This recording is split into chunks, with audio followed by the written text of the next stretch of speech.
Галичник остана без својот најверен пријател и заштитник. Жителите на познатото село под Бистра вчера ја погребаа Галина Кутреска, позната како Баба Гаца, единствениот жител на Галичник кој никогаш не го напушти родниот крај.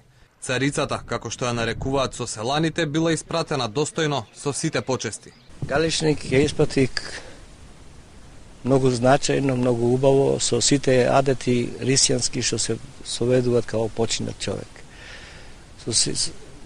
Направивме се што можевме за Гаца, тоа го направи местната заедница и сите галичани. Ја испративме како почестен човек кој служеше пример за Галичник.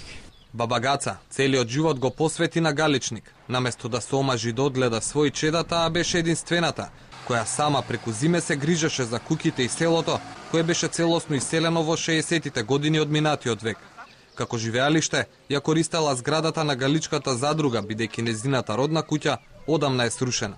Павле Лукановски и неговата сопруга, која од 1990 година и биле единствените соселани преку долгите зими, вели дека таа била икона и надвор од границите на Македонија.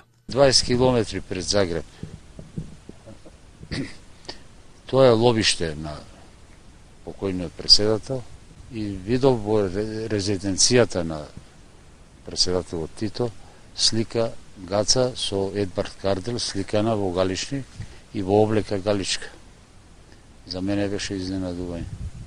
Но покрај фотографијата во Загреб, галичани велат дека Баба Гаца успешно ги избегнувала фотоапаратите и камерите на бројните новинари кои се интересирале за неа. Немала ниту лична карта, а единствениот документ кој го оставила е нејзиниот извод од матичната книга на родените, кој сега е во рацете на полицијата.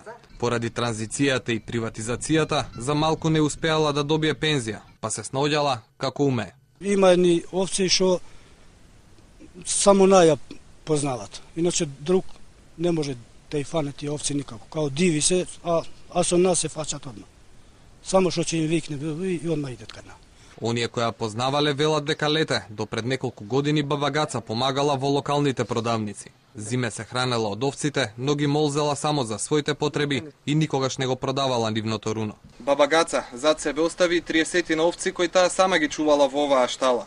Галичани велат дека таа за секоја овце имала по едно име, а тие реагирале само на нејзиниот глас. Сега мештаните формирале комисија за да ги згрижат овците, додека не се појават нивните наследници. Вечното почивалиште на Баба Гаца се селските гробишта, оддалечени на 20 на минути пешни с планините од нејзиниот Галичник. Соселаните ја погребаа во истиот ден, кога нејзините комшии го најдоа нејзиното безживотно тело во куќата во која што живееше.